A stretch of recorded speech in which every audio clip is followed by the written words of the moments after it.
ഞാൻ വിശുദ്ധ Maria Goretti. എന്റെ മാതാപിതാക്കൾ ദരിദ്രകർഷകരായിരുന്നു. അപ്പന്റെ മരണശേഷം അമ്മ ധനികരായ സെറനെല്ലി കുടുംബത്തിൽ ജോലിക്ക് പോകുമായിരുന്നു. അവരുടെ കുടുംബത്തോട് ചേർന്നാണ് ഞങ്ങളും താമസിച്ചിരുന്നത്.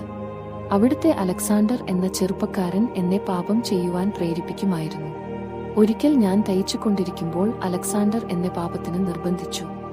എതിർത്തപ്പോൾ 14 തവണ കഠാരകൊണ്ട് കുത്തി. 24 മണിക്കൂറിനുള്ളിൽ എന്റെ 11ാമത്തെ വയസ്സിൽ ഞാൻ ഈ ലോകത്തോട് വിട പറഞ്ഞു. ഞാനവനോട് പൂർണ്ണമായും ക്ഷമിച്ചു.